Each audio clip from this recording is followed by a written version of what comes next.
उत्तरायण होते हैं, यानी डाउनवर्ड से अपवर्ड होते हैं। अब मैं इसी विषय को जरा विराट रूप में देखूं तो स्वतंत्रता का अमृत महोत्सव वर्ष है। हम दुनिया के एकमात्र बड़े देश हैं। आपने हिस्ट्री में पढ़ा होगा तो हर बड़े देश में क्रांति हुई है। चाइना की क्रांति सुनी है हमने, फ्रांस की क्रांति सुनी है, ब्रिटेन की क्रांति सुनी है, रूस की क्रांति सुनी है, अमेरिका की क्रांति सुनी है। सिर्फ भारत में क्रांति नहीं सुनी है। क्यों? क्रांति वहां होती है जहां सब कुछ बाहर पाने की इच्छा हो, परंतु जहां अंदर खोजने की प्रयास होता है वहां संक्रांति होती है। इसलिए इस देश में क्रांति नहीं, संक्रांति घटित होती है। और यहीं से वो वैल्यू बेस्ड सिस्टम आता है, वहीं से वो वैल्यू बेस्ड गवर्नेंस आती है। क्योंकि हम संक्रांति के देश थे, इसलिए हम ही दुनिया के एकमात्र बड़े देश हैं जो दुनिया के ज्यादातर समय सबसे ताकतवर रहते हुए किसी दूसरे देश पर हमने आक्रमण नहीं किया, किसी दूसरे देश का हमने अधिग्रहण नहीं किया। हमारे यहां इन्वेजन का कोई कॉन्सेप्ट ही नहीं था, क्योंकि हमें दुनिया को नहीं जीतना था, जीतना हमें अपने को था। इसे मैं एक उदाहरण देना चाहता हूं। जब अलेक्जेंडर भारत आया तो उसके गुरु अरिस्टोटल पर्शिया में, यानी आज के ईरान में रुक गए। तो अलेक्जेंडर ने कहा मैं भारत जा रहा हूं जो दुनिया का सबसे समृद्ध देश है और यहां अनेक प्रकार की कीमती चीजें हैं। तो गुरुदेव मैं आपके लिए कौन सी ऐसी चीज लेके आऊं, आप मुझे आदेश करें कि मैं कौन सी कीमती चीज लेके आऊं।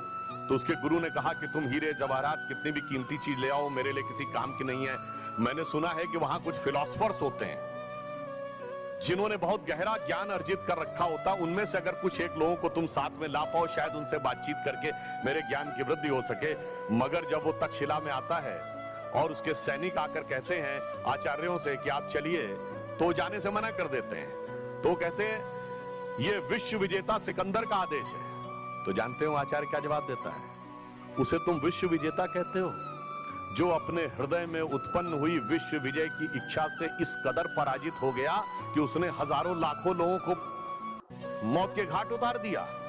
उसे विश्व का सबसे पराजित व्यक्ति कहोगे या जीव व्यक्ति? तो उन्होंने कहा तुम्हें पता नहीं है, हम तुम्हें समाप्त कर देंगे। तो उन्होंने कहा मैं तो शरीर हूं ही नहीं, मैं तो आत्मा हूं जिसे न काटा जा सकता है, न नष्ट किया जा सकता है, न जलाया जा सकता। उसे समझ ही में नहीं आया और वो 300 आचार्यों को बंदी बना के ले गया, परंतु उन सब ने अन्न जल त्याग कर अपने प्राण त्याग दिए और वो नहीं ले जा पाया, क्योंकि ये भारत एक अलग प्रकार का राष्ट्र है।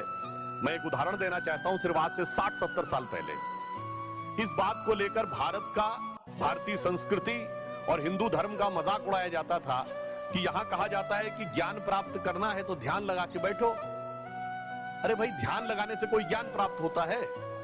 It's impossible. यह कहा जाता था if you want to attain knowledge you should go meet the people, look at the different places, study the circumstances, then you will be able to understand what the knowledge is, like what Darwin has done.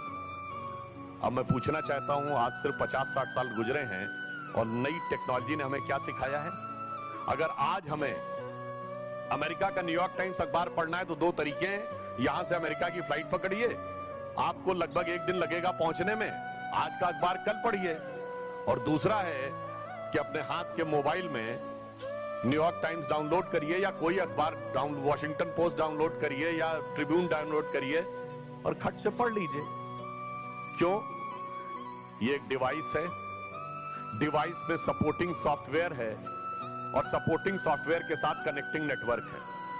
ठीक उसी प्रकार से हमारा शरीर एक device है, हमारा अंतःकरण, मन, बुद्धि, चित्त, अहंकार सपोर्टिंग सॉफ्टवेयर है और ये सब नेटवर्क से कनेक्टेड है, जहां संपूर्ण ज्ञान इस आकाश में